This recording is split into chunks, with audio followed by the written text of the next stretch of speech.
시청자 여러분 안녕하십니까, 박정호입니다. 어제 김민석 총리 후보자 인준안이 국회에서 통과가 됐고요. 이재명 대통령이 임명을 제거했습니다. 자, 이제야 정말 이재명 정부의 위용이 갖춰가고 있다. 이제 시작이다라는 생각이 들고요. 특히 어제 이재명 대통령의 첫 기자회견을 보면서 많은 분들이 정말 국민과 소통하는 국민주권 정부의 대통령이다. 다시 한번 평가를 하고 박수를 보냈을 것 같은데요. 여기다가 오늘 또 예산 결산 특위에서 합의가 안 된 이 추경안에 아마 여당 단독 처리도 지금 예정돼 있습니다.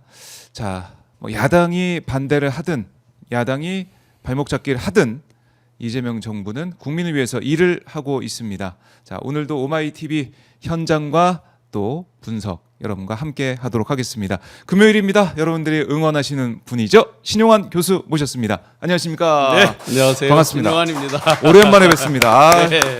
제가 잘 다녀오셨어요? 네, 휴가 갔다 온다고 못 뵈가지고. 네. 근데 얼굴이 좀 돌아오셨네요. 네, 피곤이 좀 풀려서. 목소리도 돌아오고 좋습니다. 또 출장 갔다가 예. 또 그러셨군요. 트레킹도 좀 하고 그랬습니다. 네. 잘하셨습니다. 네. 이제 이재명 정부 이제 한 달이 됐기 때문에 국민들께서는 한 달인데 이렇게 많이 바뀌고 있고 이렇게 네. 분위기가 좋아지고 있구나 이런 말씀 많이 하시는 것 같아요. 주변에서도 그러시죠? 그렇죠. 알코올릭하고 워커홀릭 왔다라는 얘기를 당선됐을 때 했잖아요. 맞아요. 근데 실제 워커홀릭의 그 진면목을 한 달 동안 보여줬죠. 한달 특히 동안. 이제 어제 그 기자회견은 네, 그야말로 영어로 하면 퍼펙트. 퍼펙트. 예, 이보다 더 좋을 수 없다. 그런 순간들이었습니다. 예.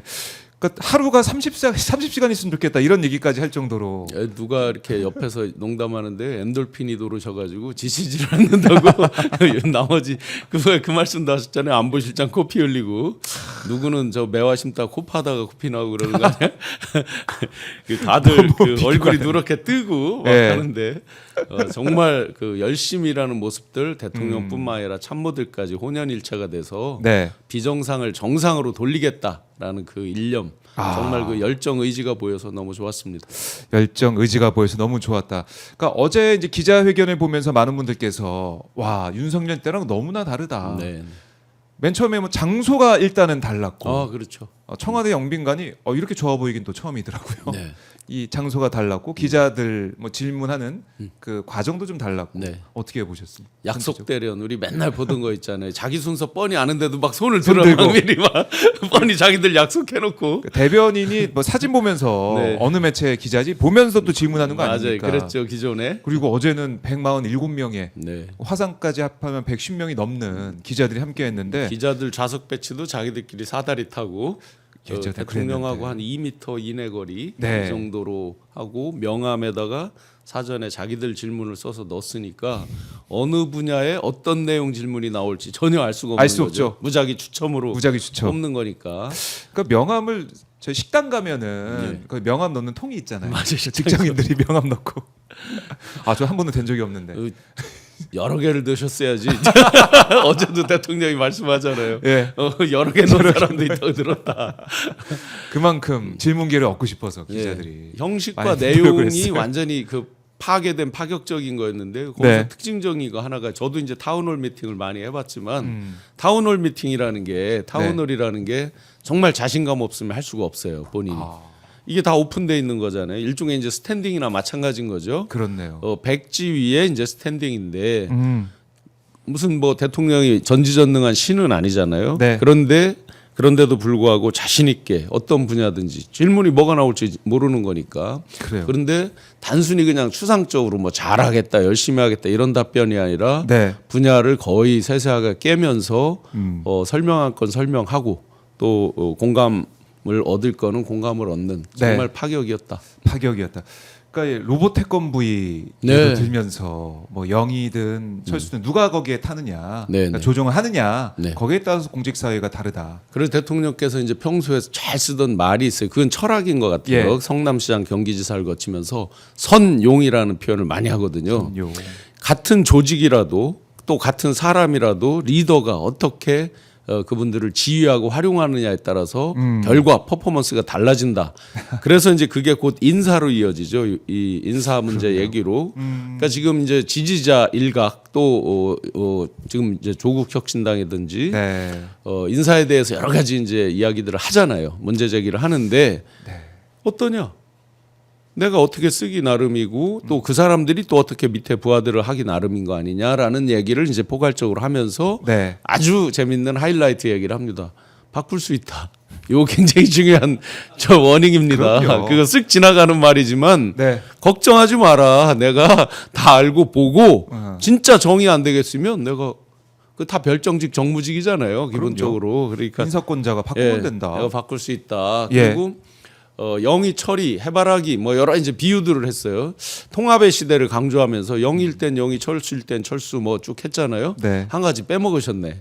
철수와 영이 크로스 크로스를 빼먹으셨네. 크로스. 네, 그만큼 통합의 가치와 통합의 가치는 내가 통합하겠다 말로 되는 게 아니잖아요. 네. 구체적으로 발현되는 인사나 정책 이런 걸로 이제 구현되는 거니까 그 실질적인 모습을 보여주신 거죠. 실질적인 모습을 보여줬다. 그러니까 인사 문제에 있어서 뭐 이 혹자들은 아니면 일각에서는 좀 염려가 되고 이른바 뭐 차관 인사나 네. 아니면 민정수석 인사 뭐 이런 것에 대해서 좀 걱정을 하는데 내가 인사권자고 내가 뭐 잘 못하면은 바로 바꾸면 되니까 걱정하지 마라. 다시 한번 안심을 시켰어요. 예, 농담 많이 대해서. 드렸잖아요. 제일 무서운 게 가둬놓고 패는 거거든요.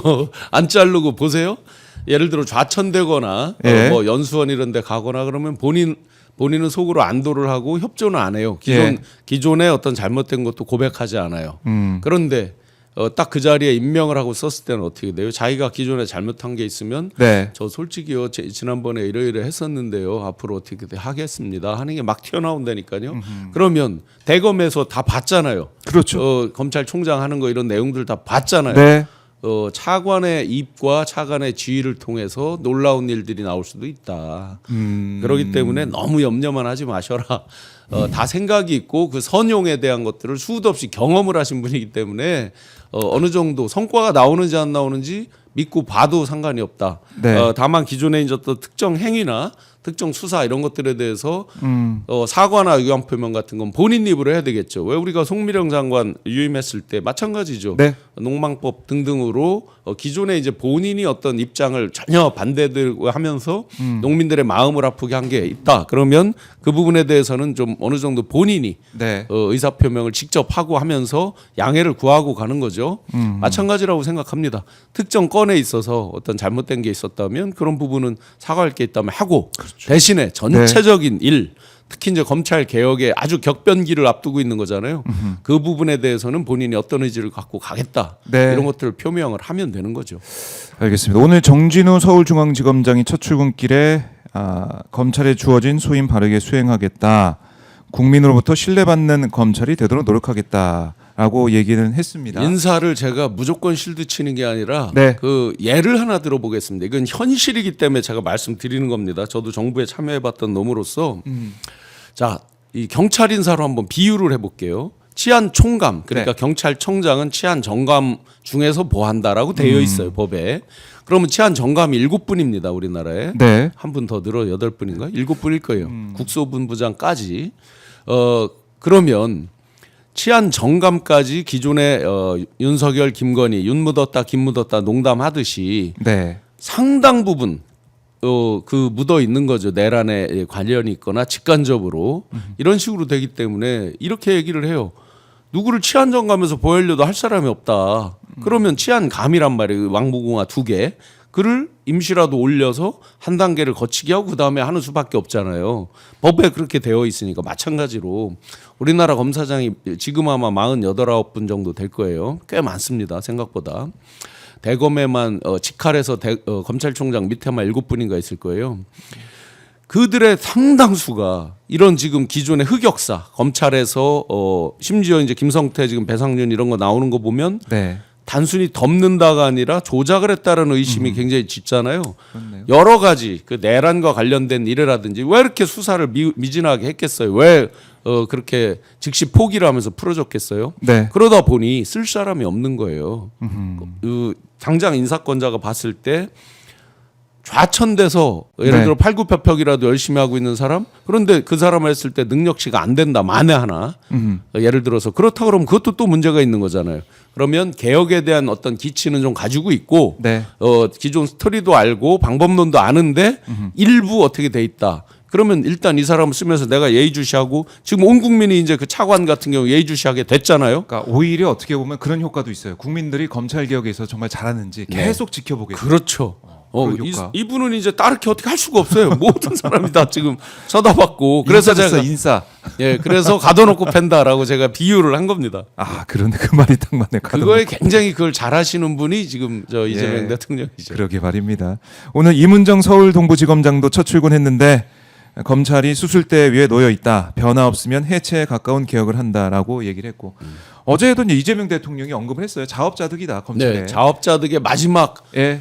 저 종지부를 찍고 퇴임하는 날까지도 황당한 소리를 하고 자업자득을 매를 벌고 나간 분이 있죠. 심우정. 네, 검찰의 뭐 방향성과 뭐를 미리 뭐 정해놓고 하면 안 되고 백년대기라고. 네, 백년대계라고 국민의 뜻을 국민의 예. 뜻이 이거예요. 지금 이렇게 개혁하라는 겁니다. 그럼요. 그럼 그동안 자업자득이라는 표현 대통령이 직접 하셨는데 본인들이 왜 즉시 포기하고 빛의 속도로 그러면서 다시 왜 잡아들이지도 않고 네. 영장 같은 거 청구하면은 다 자기들 단계에서 아예 저 법원으로 신청도 안 하고 그러니까 경찰 단계 신청하면 법원으로 청구도 안 하고 본인들이 다 자업자득 했잖아요. 수도 없는. 그래서 제가 방송 시작 전에 농담했지만 이거 이 정도면 지금 네. 직위원 재판부 재판을 멈추고 전면 특검 재수한 다음에 재판해야 되는 거 아니냐라고 할 정도로 완전히 새로운 사실과 새로운 방향이 나오고 있잖아요. 한덕수, 최상모 네. 다 거짓말했다는 거 지금 CCTV 이제 내용이 나오잖아요. 문에 나오면서 서류 뭉터기를 보면서 나온다는 거 아니에요. 그런데 말은 어떻게 했어요? 뒷주머니에 뭐 들어있더라. 아니 소매치기 갖다 꽂아놓고 갔어요?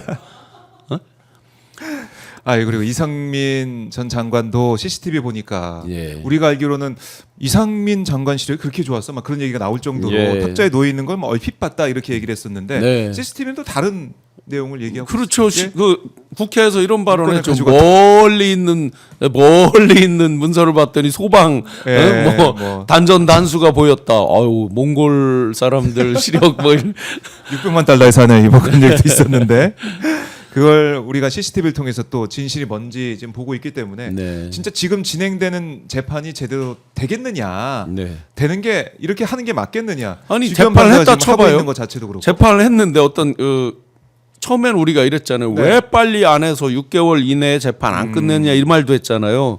풀어주려고 끝났으면 그러는 거 어떻게 아니냐. 돼요? 그러면 다시 다 재심을 청구한다든지 아. 2심 가고 있는데 다 새로운 사실이 추가가 된다든지 황당해지는 거잖아요. 사실. 그렇죠. 그 실체적 진실이 정말 아주 조금 손톱만큼만 나온 거 아니냐. 지금 전부 뭐 통신 기록도 마찬가지고 CCTV도 마찬가지고 완전히 지금 거의 새롭게 쓰여지는 것 아닌가. 네. 거기에 대해서 우리 국민들이 주시를 하고 있고 또 이제 검찰 개혁도 마찬가지로 계속 지켜보고 있다라는 거 다시 한번 강조를 하고요. 이상민 전 장관 얘기 나왔으니까 이것 좀 짚고 넘어가죠. 어제 네. 깜짝 놀랄만한 보도가 나왔습니다. 네. 2월에 그러니까 단전 단수 그 의혹 관련해서 이상민 전 장관 자택을 압수해 갈 때 네. 놀랄만한 액수의 현금 뭉치가 나왔다. 네, 압구정 한양 아파트입니다. 집은 공개가 되어 있습니다. 재산 네. 신고에 거기서 알려진 걸로는 32억 정도 그런 된다. 얘기가 이렇게 이제 있더라고요. 얘기가 있는데 금액은 얘기가. 모르겠습니다만 본인은 집에 있지 않다고 했습니다. 압수할 때 집에 있지 집에 않아도 없었다. 시력이 좋아서 멀리서 압수하는 거 다 볼 수 있어요. 600만 불의 사나이로 본인은 집에 있지 않았다. 변호인도 그런 거 발견된 사실이 없다. 그런 얘기라고. 그러면 뒤집어서 수사관들이요 이걸 조작한다는 얘기네요. 아, 그렇잖아요. 지금 자기들 주장대로라면 수사관들은 이걸 조작할 동기가 뭐죠? 그 그러면 의혹 없죠. 그렇게 거액이 놀랄만한 액수가 발견됐는데 사진 안 네. 찍었을까요? 아, 진짜 사진이 정말 있을 것 같다는 생각도 들고. 저는 있을 것 같습니다. 네, 저 같으면 있을 당연히 것 같다. 찍죠. 현장에 사진 있는데 있을 왜 안 것 같다. 찍어요 그거? 아, 그러면 이제 결국 그 돈이 그럼 어디서 나왔느냐? 뭐 네. 일각에서 지인이 찾아서 집에 갖다 놓고 갔다. 뭐 그런 얘기도 아유, 일각에서 있는 것 같긴 한데 무슨- 확인은 또 해봐야 돼요. 그 예, 얘기는. 우리가 그런 농담 하잖아요. 요트 가진 지인 알고 지내는 게 최고다. 별장 가진 지인 알고 지내는 게 예. 최고다. 현금 많이 집에 갖다 놓고 가는 지인 아는 게 최고입니다. 그러니까요. 그게 뭐 정말 그렇게 해명했는지 확인을 해보고 수사를 해봐야겠지만 어쨌든 지금 드러난 것은 현금이 그것도 수십억으로 알려진 현금이 있었다. 이게 근데 이해가 안 돼요. 그런 현금을 집에다 놓고 계신 분들이 혹시 지금 시청자분들 중에 무슨 계신지 모르겠는데 가방도 뭐 명품 명품, 예, 브랜드에 브랜드 가방에. 어떤 건 뜯지도 않았다. 예, 손 이렇게 제거도 안 했다. 그렇게 했는데 택제도 안 그러면 했다. 예. 상식적으로요. 만약에 뇌물을 쭉 받았다라고 한다면 한 번에 뇌물을 30억 받고 이러지는 않을 거 아니에요. 네. 뭐 인사청탁 이런 걸로 예를 들어서 받았다 그러면 순차적으로 있을 거고 어딘가에 달리 분산해서 숨겼을 수도 있겠죠. 여유가 있었다면. 그렇네요. 보통 이런 분들이 다 음. 그 압구정 그 앞에 가면 개인 대여금고 같은 게 커요. 밑에는 아주 큰 칸이 있고요. 위로 갈수록 작아져서 이 손이 이렇게 까치발 떠야 되는 데는 아주 작은 거 해서 이제 이 VIP들은 연사용료도 받지 않아요. 네. 많이 있어요. 압구정 일대에 다.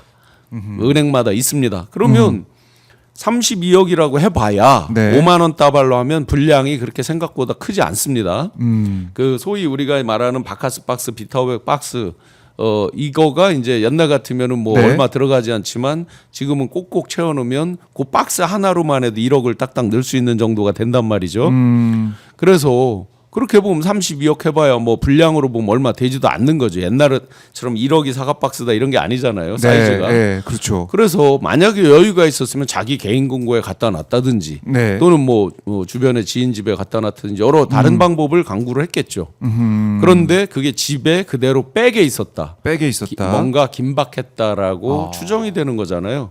그래서 검찰에서도 예. 이게 어떤 계엄의 비상 자금과 관련이 있는 거 아니냐. 예를 들어 이런 기사가 나와 있죠. 드론 작전사령부에서 드론을 띄운 날 네. 금일봉을 줬다. 김용현 장관이 맞습니다. 드론사에다 그날 금일봉을 줬다. 보통 이런 관에서 특활비 이런 걸로 금일봉을 줄 때 어떤 걸 치아할 때 주고 막 아니면 어떤 거를 긴급하게 뭘 대비하라고 주는 거잖아요. 그렇다면 그런 자금 아닌가 하는 의혹도 있는 거잖아요. 그렇죠. 그러니까 그 돈의 출처도 궁금하고 어떤 목적인지도 궁금하고. 12월이 이제 그 행안부 장관이 할 수 있는 어떤 인사의 처리기는 해요. 그 직전쯤이. 그런데 그러기에는 너무 금액도 금액이- 크고 그게 또 그 집에 그렇게 다 보관돼 있다. 뭐 예를 들어 인사청탁을 받았다면 하루에 다 받는 건 아닐 거 아니에요. 그래 분산 이런 게 됐을 것 같은데 그러면 결국 이상하네요. 추론해 볼 수 있는 건 계엄과 관련된 그런 걸 가능성이 꽤 있겠습니다. 이거 진짜 뭐 어떤 트리거가 될 수 있다는 생각도 들고. 그분이 신고한 재산은 보면 46억 정도예요. 정부 정보 공개 청구에서 보면. 근데 46억 정도 되는 중에 압구정 한양 아파트가 33억 정도 되고요. 네. 나머지 현금 예금이 적어요. 그러니까 자기가 뭐 평소에 현금 예금이 뭐 현금 예금으로 얼마를 왕창 해놨었다. 그걸 네. 내가 찾았다. 이러면 입증할 수 있겠죠. 물론 그렇게 32억을 현금으로 찾을 때는 당연히 FIU에 자동으로 통보가 가서 빨간 게 전산에 튀어오르게 돼 있습니다. 그래서 네. 조사를 당연히 하게 돼 있는데 아. 뭐 어쨌든 튀어오르더라도 찾으려면 찾는 거죠. 그 용도만 정확히 적시하면 찾을 수 있는 거니까요. 네. 근데 그런 돈은 절대로 아니라는 거죠. 신고 재산에 없어요. 그러니까 이걸 발견했다라는 압색팀에서 이제 발견했다라는 것은 우리가 이제 보도를 봐서 아는데 압색팀이 만약에 거짓말로 이상민 전 장관 골탕 먹여보자, 현금 다발 거액 현금 다발 있다고 해보자 이런 식으로 할 리가 만무하다는 거죠. 네, 그건 이상민 장관이 희망하는 바죠. 희망하는 바다. 그렇게 스토리가 좀 써지기를. 안 되는 일이고, 네. 그러니까 변호인도 못 봤다고 하고 이상민 전 장관도 나는 압수수색할 때 뭐 집에 없었어, 뭐 이거 아무 뭐 진짜가 아닌 것처럼 얘기하고 있는데 거꾸로 돌려놓고 보면 거짓말할 이유가 없다. 총리는 압수수색을 안 했죠. 예. 제 기억에. 총리는 안 한 것 같아요. 제가 만약에 봤을 때는. 총리도 했으면 비슷할 수도 있겠네요. 혹시라도 만약에 그게 어. 계엄의 어떤 긴급 대비 자금이다 그런다면 네. 주요 그날 회의했던 사람들 중에 몇몇 핵심들 이런 사람들이 만약에 어떤 그런 대비 자금이라고 한다면요. 예. 쪽지에 왜 그거 썼잖아요. 최상목 저기에다가 그러면 총리, 부총리 이런 분들도 만약에 진짜 계엄 관련 자금이라면 네. 그렇게 지급이 됐다든지 그거는 우리가 이제 합리적 의심 단계로 가볼 수 있겠네요. 그거라면 그거라면 네. 다른 국무위원들은 또 왜냐하면 어땠을까? 그때 실세 이제 국무위원들. 비상입법 기구에 대한 자금을 마련해라라는 게 이제 쪽지 내용에 있는 거잖아요. 네. 그렇게 추론해 본다 그러면 그 자금을 기재부에서 금방 마련을 못할 수도 있는 거고 그러면 대통령 특활비라든지 이런 중에서 만약에 이제 비상계엄에 따른 어떤 긴급하게 움직일 부분들 뭐가 안 될 때는 막 경력금을 줘서라도 이 푸시를 하고 막 이런 뭔가 있었을 거 아니에요. 네. 여러 가지 굉장히 이 이거 돈은 클 수 반드시 있겠네요. 규명을 해야 되는 사항으로 네. 봅니다. 네. 이 부분 이 돈이 나오다 사진이 보니까 있다면 뭐 부인 못하겠죠. 못 빠져나가겠죠. 그렇죠. 아마 이걸 이제 이렇게 흘러나온 거 보면은 이렇게 규명할 수 있는 뭔가 객관적인 자료가 있을 거라고 또 추정을 해볼 수가 있겠습니다. 그리고 어제 이제 김건희 특검팀 네. 첫 강제 수사가 바로 삼부토건 관련 압수수색이었는데 제가 어떻게 여기서 보셨어요? 비밀을 하나 말씀드리면 뉴스에는 삼부토건만 나와 있죠. 네. 관련된 상장사들이 복수로 압수수색을 당했습니다. 아. 저한테 제보가 와 있습니다. 그래요. 그런데 회사를 말씀드리지 못하죠. 그 회사들의 주가에 영향을 미치니까 복수의 삼부토건과 관련된 김건희와 관련된 상장사들이 같이 압수수색을 받았습니다. 특히 이제 CBBW 이런 거 발행 많이 하고 돼 있던 회사들 네. 그렇게 받았습니다. 그러니까 이걸 처음으로 강제 수사했는데 삼부토건 관련해 가지고 압수수색했다. 이것도 어떤 의미를 우리가 찾을 수 있을 것 같은데. 늦었죠. 어떻게 보십니까? 일단은 늦었다. 예, 벌써 이제 도이치 관련해서는 공소시효로 보면 벌써 다 이렇게 10년 만기가 돼 있는 건들인데 네. 그런데 이제 이 부분에 대해서는 경찰 수사 보고서가 이미 12년 전쯤에 거의 굉장히 자세하게 돼 있어요. 그거 가지고 검찰에서 그대로만 수사했어도 벌써 끝났을 일인데 도이치 사건은 지금 이제 어제 녹취도 나왔잖아요. 내가 22억 정도 계좌 받아서 내가 해줬어. 신한 계좌야 하면서 막 떠들잖아요. 근데 또 한 명 주포라고 알려진 그 미래에셋 출신 그 사람이 또 한 얘기 골드만삭 출신이 한 얘기가 있죠. 100억이 훨씬 넘는 수익을 거뒀다는 말을 합니다. 네. 그에 대해서 이들이 물타기를 하느라고 아이 그 사람 평소에 좀 뻥이 센 사람이야라고 얘기를 합니다. 이들의 주장이. 그런데 그건 알 수가 없죠. 저희가 그렇다고 보면 범죄 수익금 주가 조작을 통한 수익금이 훨씬 더 큰 규모가 될 수 있다라는 거죠. 지금 어제 KBS에서 오픈된 네. 그 녹취록에도 엄청난 돈을 벌었어라고 말을 하고 있잖아요. 그러면 아마 지금 그동안 그들이 주장했던 23억 정도 벌었니 많이 하는 것보다 네. 규모가 몇 배 더 클 수 있겠죠. 그 도이치 사건 이미 좀 많이 돼 있고 녹취가 나와서 그 부분은 어떻게 보면은 수사하기가 좀 더 쉬울 수 있지만 삼부토건 같은 경우는 아직 제대로 수사가 안 된 그런 네. 부분도 있고 그들이 강제수사가 안 된 녹취에 부분도 보면은 있고 40% 정도를 수수료로 뗀다라고 돼 있잖아요, 그죠? 네. 40% 정도를 준다. 그러면 그냥 네트로 23억, 22억이라 그러면 40% 떼주면 그러면 이거 주가 조작하는 사람들이 그 정도를 벌자고 한다고요? 천만의 말씀입니다. 네. 예, 훨씬 더 큰 금액의 수익이 있을 겁니다. 그래요. 보면. 네. 조성옥 전 삼부토건 회장의 집까지 포함된 삼부토건의 가장 윗선까지 포함된 그런 뭐 압수수색을 또 하고 있으니까 사무실이 이전됐다고 하는 거는 네. 아마 이들은 뭐 당연히 압수수색 들어오는 거는 예상을 했을 거고요. 그러니 이제 당연히 뭐 미리 사무실 이전하고 그런데 그 시점만 이제 문제가 됐었겠죠. 그런데 분명히 검찰에 대해서 책임을 묻지 않을 수 없는 건 그렇게 세상이 떠들썩했는데 단 한 번도 삼부토건 압수수색하지 않았었다. 그렇네요. 오히려 증권사만 압수수색했다. 네. 대상 회사들을 안 했다.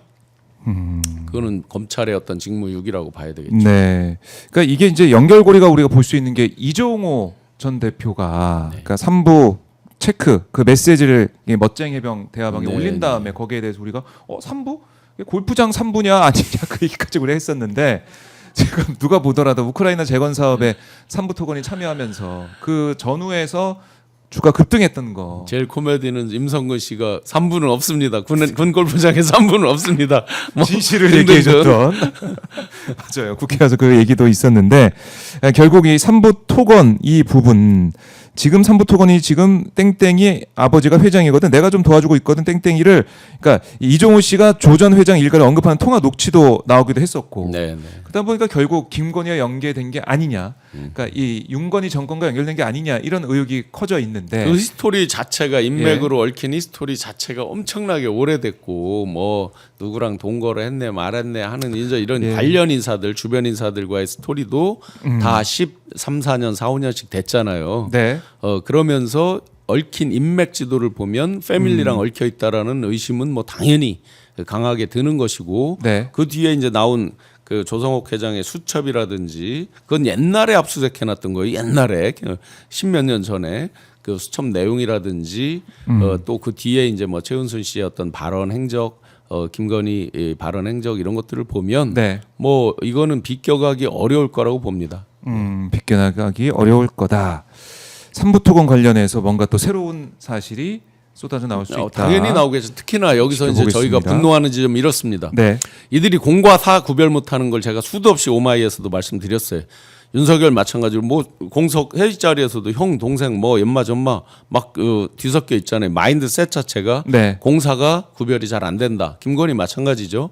그런데 단순 공사가 구별 안 되는 정도가 아니라 국가 권력으로 주가 조작을 도왔다 우크라이나. 옛날 지금 주가 조작을 우리는 얘기하고 있는 거고. 네. 그게 하나 있었고 도이치 거. 그다음에 지금 삼부 거. 이렇게 이제 오는데 국가 권력을 전면으로 이용해서 주가 조작을 도왔다. 그것도 장관 이런 사람들을 보내는 걸 활용을 해서 뭐를 했다. 이렇다고 그러면 이건 단순히 공과 사의 구분을 못하는 정도가 아니라 네. 국가 권력을 자기 개인 것으로 생각한 완전히 전 근대적 왕조 시대에도 쉽게 생각하지 못하는 그런 네. 일을 벌인 거죠. 그래요. 이 도이치 주포의 녹취도 나오고 그다음에 삼부토건 압수수색도 지금 진행되고 있고. 네. 자, 김건희는 언제쯤 소환 조사를 받을까요? 어떻게 보세요? 저는 서로 이제 경쟁적으로 지금 하고 있잖아요, 실제로. 그래 이제 내란 특검이 가장 빠른 속도를 냈지만 지금 김건희는 세 가지 특검에 사실상 다 걸려 있습니다. 최혜병 거까지도 다 지금 연계 고리에서 걸려 있고. 네. 엊그제 그 강찬호 논설위원, 조선일보 논설위원이 중앙일보 논설위원이 말한 걸 보면 그런 얘기를 하죠. 저 마지막 한남동에서 고별 뭐 만찬을 하는데 예. 뭐 대통령은 짧게 얘기하고 뭐 심지어 5배까지 길게 얘기를 했다. 그러면서 그 말 속에 내란을 기획한 게 본인이라는 것이 거의 암시되어 있다는 류로 얘기를 합니다. 자, 그렇다고 보면 경쟁적으로 한다고 그랬을 때 빠르면 다음 주면 네. 소환하지 않을까. 다음 주. 뭐 통상 부부는 뭐 동시에 구속하니 마니 이건 의미가 없습니다. 여기서는 내란죄 사형 무기징역밖에 없는 내란죄와의 부부이기 때문에 네. 이거는 뭐 부부를 뭐 동시에 구속 안 하니 아니니 관행이 어떠느니 아무 의미가 없습니다. 동시 구속으로 갈 수밖에 없다. 당연히 갈 수밖에 없죠. 예. 윤석열도 이제 내일 나옵니다. 내일 오전 9시에 나오라고 했는데 네. 9시 못 나가겠다. 10시라고 계속 얘기를 하다가 네. 안 되니까 9시에 갈게. 근데 10분, 20분 늦을 수는 있다. 이거 어떻게 봐야 돼요? 그래도 되나요? 왜 그거 소환 조사 있잖아요. 받을 때? 우리 어렸을 때 막 자존심 싸움하고 막 예. 하다가 막 먼저 질렀어요. 아하. 자기가 더 센 줄 알고 팍 질렀는데 상대가 더 세게 나와. 뭐가 세게 나와. 이거. 그래도 마지막 자존심으로 내가 좀 가긴가 하는데 조금 늦을 수도 있어. 뭐 완전히 유치 빤스 찬란하죠. 왜 그러면 그런 짓을 할까? 왜 그래요? 네. 아니 원래 이게 좀 나이를 먹고 이렇게 되면 아침잠이 좀 없어지는 그런 경향도 생기고. 네. 뭐 하여튼 개인적으로 뭐 술과 관련된 건 워낙 많이 이제 말씀드렸으니까 그런데 이 소위 이제 수오지심, 수기치심 이런 게 이제 근본이 없는 거죠. 사과도 아직까지 안 했잖아요. 네. 그러다 보니까 자기는 그냥 계속 떳떳하다는 식으로 일부러 확신범화 하면서 마지막 남은 이제 그 한 줌도 안 되는 지지자들, 물론 국힘이 진짜 딜레마에 있죠. 네. 겉으로 지지를 못 하는데 여전히 윤 어게인이 완성돼 있어요. 그 당이. 지금 비대위원 구성을 보세요. 저 깜짝 놀랐습니다. 그렇죠? 그러니까 정점식에다가, 왜 한동훈 씨가 김정재에다가. 서울시장 출마설이 나오느냐? 당대표 지금 비대위에서 어떤 룰을 만들고 했을 때 그들한테 유리하게 만들어줄 리가 없잖아요. 그러니까 이거 당대표 나와봤자 이거 완전 헛일이 되겠구나. 이런 것까지 연계가 되죠. 그래서 네. 윤은 한 줌도 안 되는 지지자들만 남아 있습니다. 겉으로는. 그런데 근본으로 가보면 여전히 국힘에 강력한 그게 있는 거예요. 윤 어게인이 완성돼 있는 거예요. 그러니까 계속해서 야 나 이렇게 버티고 있으니까 니들 마 제발 나 좀 새끼들아 저 보호해줘. 막 이런 평상시에 그 마음으로 계속 자기 살아있다는 뭔가의 존재감. 이런 것들을 지지자들한테 어필하는. 네. 지지자들한테는 모르겠습니다. 국민들이 볼 때는 정말 그야말로 어떻게 보면 찌질해 보인다고 하죠. 예, 진짜 찌질 10분, 단계 20분, 넘어갔죠. 뭐 경찰이 조사한다고 나 조사 안 받을래 이런 모습들. 그런데 요번에 내일은 이제 정말 내일 나올 때 표정은 다를 겁니다. 왜요? 개나리 보찜 싸갖고 와야 될 겁니다. 요 정도 해서 출석시켰다? 네. 극단적인 게 아니고요. 일반적 경우 같으면 저 조사하다가 바로 구속영장 청구 들어갈 수 있죠. 바로 아니 왜냐하면 충분히 기회를 줬고요. 네. 자 이번 두 번째 거 나올 때도 얼마나 애를 먹입니까? 며칠 전에 나오라 그랬는데 안 하다가 이제 뭐 핑계는 여러만 가지를 댔지만 다 우리 국민들 눈높이에서 볼 때 다 황당한 근거 없는 그런 핑계잖아요. 네. 그러면 이렇게 하고 다시 또 갔어요. 풀어줬어요. 그 이상으로 더 애 먹이겠죠 보나마나. 그러고 요번에 나올 쯤에는 훨씬 더 진전된 내용, 새로운 내용이 있겠죠. 비아폰 얘기를 새로 하고 네. 여러 가지를 새로운 걸 갖다 들이대잖아요. 이유가 있는 거죠. 직위원 재판부에서 하고 있는 것만 얘기하면 구속영장이 안 떨어질 수도 있잖아요. 그렇죠. 그러니까 새로운 거를 추가를 플러스. 해서 새로 이제 네. 구속을 시키는 그런 신공을 발휘하려고 그러죠. 여기서 윤석열이 땅을 치고 후회하는 게 하나 있을 거예요. 뭐요? 드러눕기 휠체어 신공을 쓸 타이밍이거든요, 지금이. 그런데 안타깝게도 김건희가 먼저 아산병원에 우울증 신공으로 이미 써버렸어요. 그러니까 지금 이제 이건 폐가 노출이 돼서 네. 약발이 없어요. 건강해 보입니다, 근데요. 예. 보더라도. 그렇죠, 과일 먹고 뭐 네. 김건희 힐체어도 휠체어를 밀면서 발로 차고 막. 둘 다 건강해. 둘 다 보입니다. 건강해 보여요. 유는 최근에는 확실히 술을 안 먹는 게 표가 나요. 왜요? 아니 그러니까 얼굴을 보면 아. 이 술 먹을 때 여기가 늘어지거든요. 요즘 좀 좁혀져 있어요. 그래요. 네, 김건희 수사가 지금 임박했기 때문에 겁이 나겠죠. 긴장하고 둘 다. 있나? 네. 그건 모르겠습니다만 어쨌든 내일 조사가 예정돼 있고요. 어제 이제 김주현 민정수석도 조사를 받았고. 예, 그들이야말로 한덕수. 정말 여러 거짓말을 했다는 게 네. 뭐 심우정 검찰총장하고 통화한 것도 뭐 그냥 안부 전화 뭐 서로 콜백이 있어서 뭐 그냥 안부 전화했다 뭐 이런 식으로 하는데 안부 전화를 막 10분씩 하나 보죠.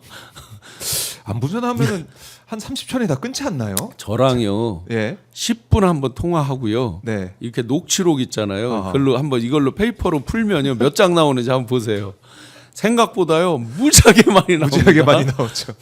그리고 맞아요. 10분이 참 긴 시간이에요. 굉장히 전화 긴 통화는. 시간에 통화로 이렇게 해서 풀어보면요. 그럼요. 할 말을 다 그래도 남아요.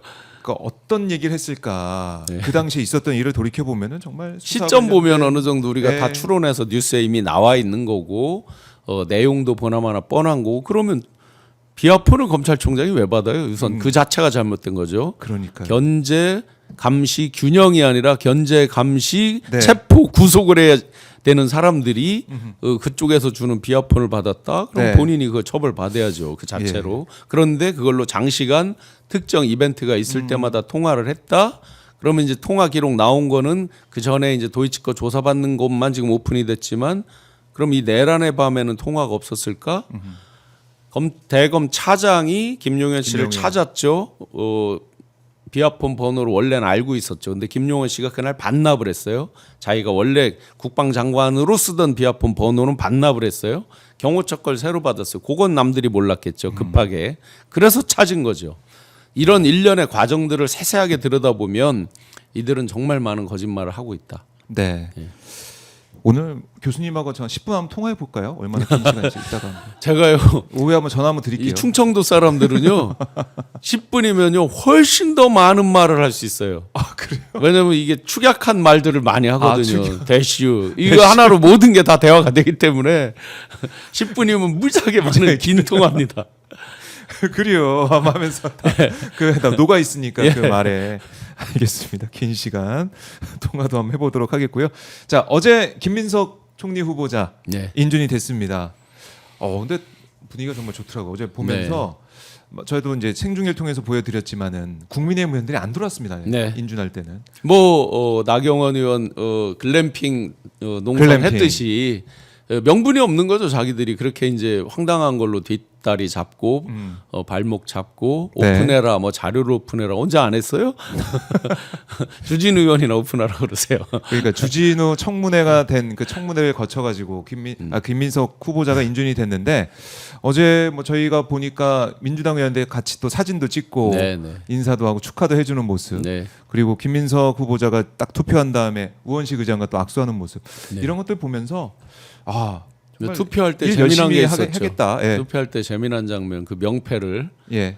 염태영 의원이 있는데 엄태영 의원 그 민주당 염태영 의원이 국민의힘의 엄태영 의원 명패로. 국회의장께서 그걸 농담으로 아주 이렇게 재밌게 저도 말씀하셨는데 처음 봤습니다. 저도 현장에서 딱 처음 봤는데 이 국민의힘 의원들은 투표하지 않았고 민주당 또 다른 야당이 투표를 해서 어쨌든 통과가 됐는데 김민석 후보자가 이제 오늘 농민 단체도 만나러 용산에 가더라고요. 네네 일성이 좋았습니다. 네. 새벽 총리가 되겠다. 새벽 총리. 왜냐하면 지금 대통령도 밤낮 없이 뛰고 있는데 그걸 보좌하고 네. 국정 전체를 통할하는 기구잖아요. 그 국무총리라는 그럼 게 중요한 자리. 예 그런 중요한 자리인데 네. 그러면은 얼마나 더 많이 뛰어야 되겠어요.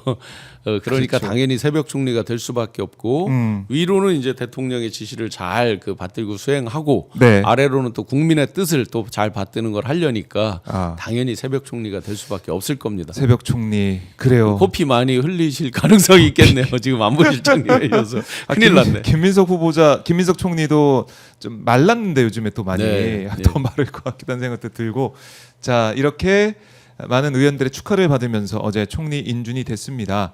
근데 국민의힘 의원들은 어제 이제 안 들어오고 표결할 때 법안 표결할 때만 들어와 가지고 또 본회의장에 들어왔다가 나가던데 네. 오늘 보니까 추경이 또 처리가 안 될 수 있다. 추경은 그러다 보니까 자기들이 추경은 처음에 동의한다고 했잖아요. 추경 그래서 자체는 예 특위에서 합의가 안 돼가지고 민주당에서 단독 처리할 가능성이 있다 이런 얘기 좀 나오고 있습니다. 제 고향 청주에서 시의원들이 뭐 그거 받으면 네. 뭐 불이웃을 돕기 쓰겠다 뭐 등등등 했잖아요.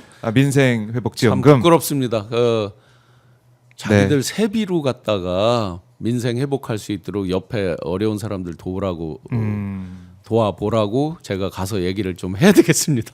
자기들 세비로 할 때 진정성이 느껴지지. 안 그러면 국민의힘 그러면 지지자나 당원이나 의원들 다 받지 마세요.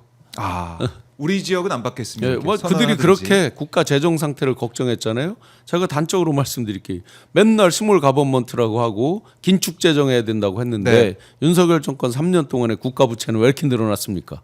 그렇게 긴축한다는 사람들이 국가 부채만 늘은 게 아니고 소상공인 부채는 왜 1130조나 됐습니까?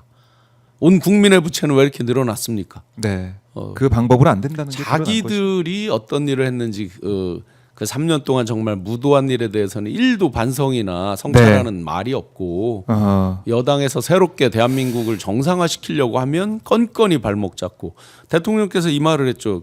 국가 재정 상태가 정말 긴박하다는 얘기를 하죠. 알면서 어쩔 수 없이 마중물을 부어야 되는 순간들 네. 그런 게 있잖아요. 경제는 타이밍이다라는 얘기를 엊그제 하셨죠.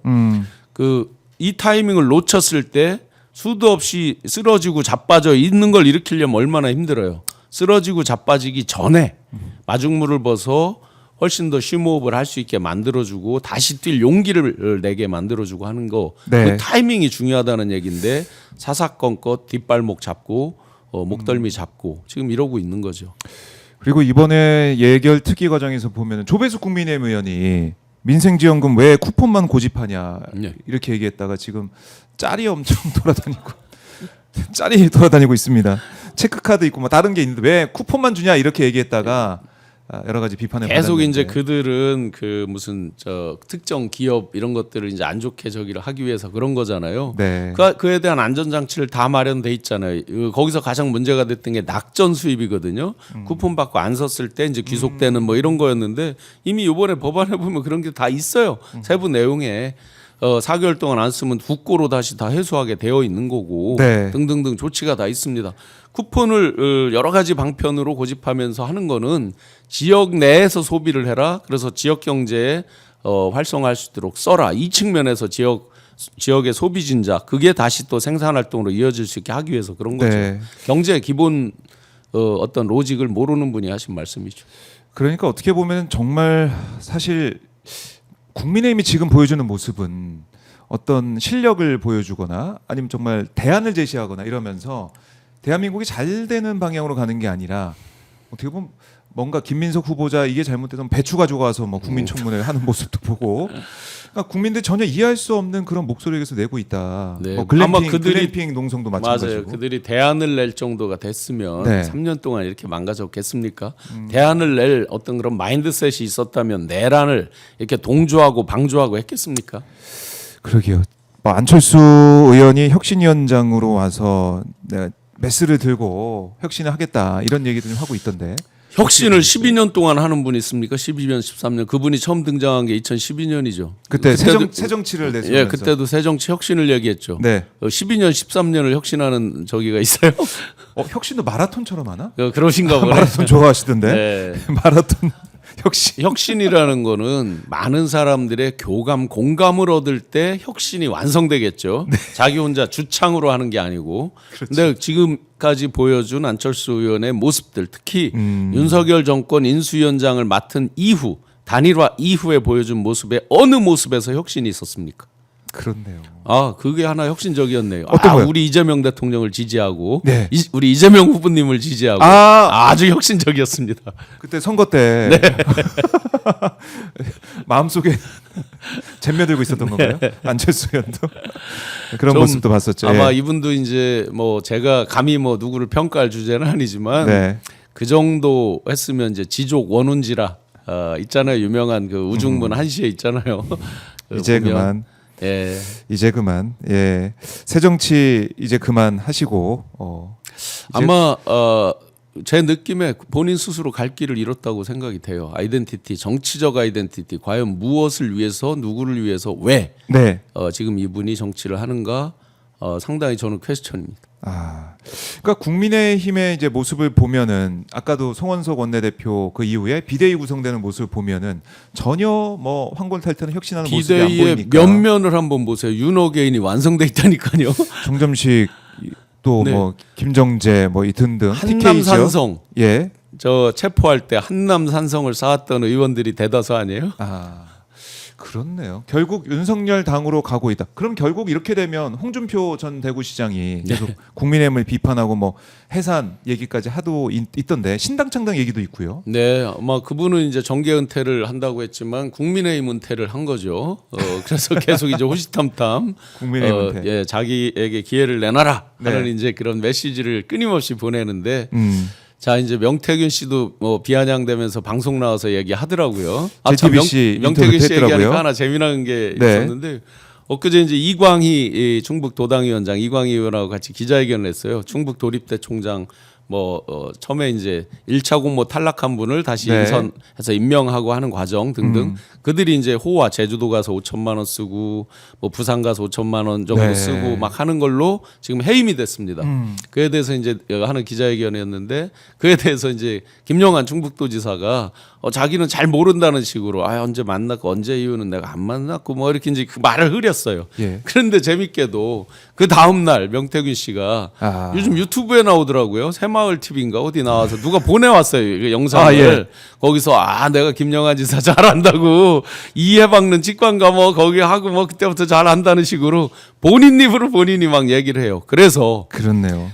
홍준표 전 대구시장이나 예. 관련돼 있는 사람들 명태균 씨 입을 다 조심하셔라. 이 때가 이제 무르익으면 무르익었다. 예, 무르익었죠. 명태균 씨도 이 정부적감과 그런 쪽에 또 자기 살 저기에 대해서 너무 잘 알잖아요, 이 사람이. 예. 그러니 자기 유리한 대로 막 답을 할 거예요.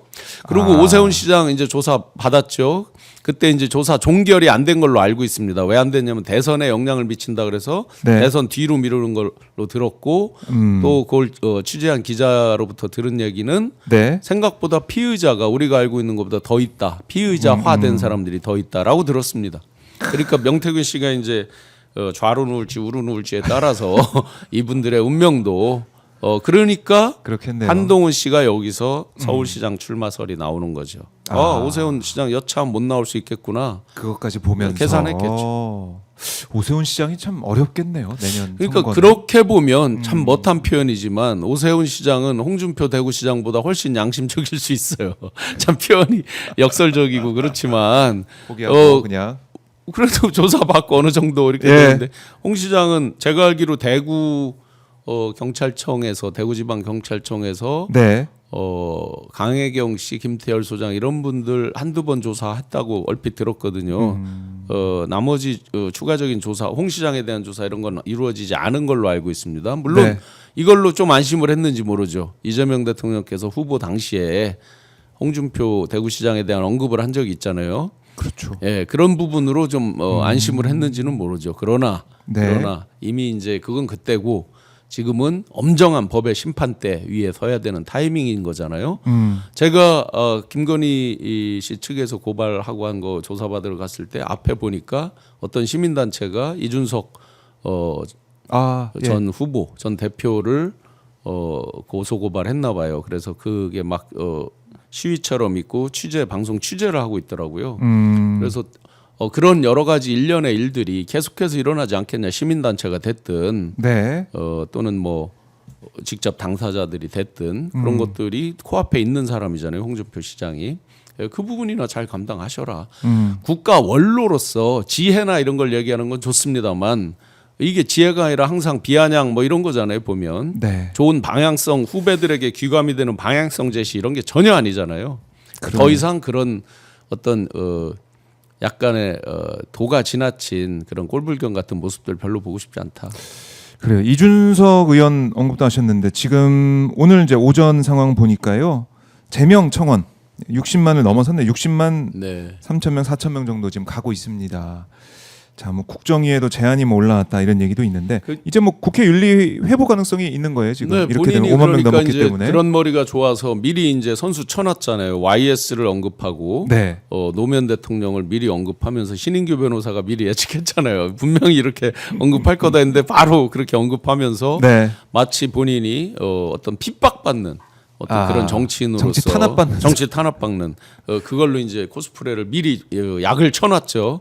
그런데 이제 내용이 다릅니다. 전혀 그런 민주화를 위해서 국가적 대의를 그렇죠. 위해서 핍박 탄압을 받은 분들과 그런 앞에 대통령님들과 네. 본인이 전혀 말도 안 되는 택도 안 되는 걸 전 국민 특히 여성분들의 그 가슴에 못을 박는 이런 네. 어떤 그 상처를 준 일로 인해서 제명 청원이 올라온 거 완전히 성격이 다르죠. 어디다 대고 갖다 붙이면 안 들이댈 걸 들이대야 네. 되는 거죠. 어디다 대고 그러냐 이런 말씀이시고 그리고 이제 어제 이제 나경원 의원 아까 글램핑 농성 말씀하셨지만 중단했거든요. 네, 더 이상 의미가 없다 네. 이렇게 하면서 중단했거든요. 아니 더 이상 의미가 없다니요. 처음부터 의미가 없었어요. 처음부터. 그 정도도 판단 못해요? 의미라 뭐 근데 글램핑한 의미는 있었겠죠. 한번 체험해 본다. 그래서 댓글에 보시면 집에 에어컨이 고장 났구나. 뭐. 그래서 참 시점도 오묘한 게 내일 네. 주말이잖아요. 예. 주말엔 로텐도어에 에어컨이 안 나와요. 안 나오고.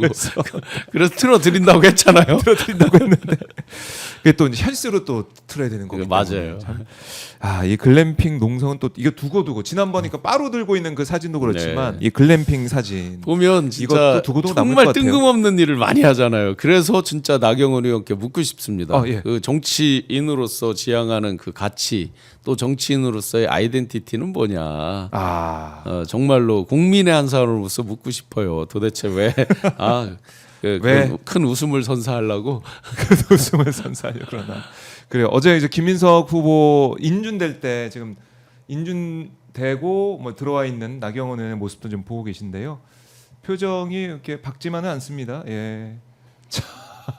밝을 수가 없죠. 본인이 했던 농성이 있으니까 밝을 수가 말입니다. 없죠. 이런 모습 저희가 어제 오마이TV를 통해서 또 생중계로 보내드렸습니다. 눈을 감고 좀 괴로워하는 그런 표정도 고뇌에 찬 고뇌에 찬 모습도 볼 수가 있었습니다. 네, 윤상현 의원과도 대화하는 모습까지 저희가 어제 현장에서 봤는데요. 이제 재판을 언제 받느냐 이 얘기가 또 따라붙고 있거든요. 이른바 빠루 재판. 빠루 6년 동안 지금 안 하고 있잖아요. 이럴 수가 있습니까? 진짜 이럴 수가 있어요? 다른 건 빛의 속도로 막 하고 대법원장 뭐 합니까? 이재명 대통령 그 재판 몇 개씩 받고 있었습니까? 그러니까요. 대법원장 빨리 속도 내라고 지시해야죠. 네, 진짜 참 이 나경원 의원 보면서 여러 가지 생각하게 된다라는 겁니다. 그러니까 자꾸 이제 의심받는 게 남편이 또 법원장 아니에요. 지금 지법원장이잖아요. 네. 그러니까 그런 게 자기들이 화를 자초하고 욕을 자초하는 거죠. 그러게요. 이 나경원 의원의 재판이 언제 진행되는지 저희가 계속해서 주목을 해보도록 검찰 하겠습니다. 개혁도 중요하지만 사법 개혁도 중요하다는 게 자꾸 이제 본인들이 역시나 마치 이제 자기들이 매를 벌듯이 검찰이 그래 왔듯이 법원도 스스로 자초하는 면이 너무나 많은 거예요. 법원 행정처장 엊그제 출석했을 때 의원님들 질문에 굉장히 답을 잘 못하잖아요. 본인들이 그만큼 해왔던 지식과 하기 때문에 쫄려서 잘 답을 못하는 거잖아요. 그러니까 자업자득이라는 말을 검찰 개혁 관련해서 썼었는데 예. 사법부도 마찬가지다. 그럼요. 사법 그 이상이라고 개혁도 볼 수도 필요하다. 있겠죠. 왜냐하면 사법부 같은 경우는 어느 순간에 성역화가 돼 있었잖아요. 마치 조금만 건드리려고 그러면 이거는 삼권 분립의 위배다. 네. 뭐 이런 거잖아요. 그런데 삼권 분립을 얘기했던 18세기 몽테스키유의 당시의 삼권 분립보다 지금 후퇴했다라는 평가를 많이 받고 있거든요. 그러면 다시 근본으로 돌아가라. 뭐 라다이트 운동 이런 거 있잖아요. 네. 하듯이 왜 삼권 분립이라는 게 중요했었는지 역사적 연원으로 민주주의에 왜 그게 생명이 됐는지 네. 절차적 정당성 그 이전에 가장 상위에 있는 게 목적의 정당성이죠. 민주적 정당성. 이 부분 관점에서 봤을 때 지금 본인들이 합당한지 이 부분을 한번 다시 돌이켜 보셔라. 네. 그러니 조희대 대법원장의 어떤 그런 뜬금없는 황당한 액션 이런 것들이 다시 이제 해자될 수밖에 없고 그렇기 때문에 네. 법원도 성역이라는 건 없다. 민주적 총재를 받아야 된다. 그런 측면에서 사법 개혁. 결국은 이제 어떤 조직과 절차 내용 이런 것들에 대한 개혁에 동참을 해야 되는 거죠. 본인들 스스로. 그러니까 개혁까지 우리 갈 길도 멀고 뭐 사실은 사법 개혁을 민주당도 굉장히 조심스럽게 얘기를 하거든요. 조금만 선을 넘으면 뭐라고 이제 역풍 있고 대받아치고 하니까 네. 조심스러운 게 요 정도입니다. 조심스러운 게 이 정도다. 알겠습니다. 여러 가지 현안에 대해서 하나하나 분석해 봤습니다. 교수님 오늘 말씀 잘 들었고요. 다음 주에 또 뵙도록 하겠습니다. 고맙습니다. 예, 영희철수 크로스 시대에 즐겁게 계속 뵙겠습니다. 고맙습니다. 고맙습니다. 네. 신환 교수 보내드리고요.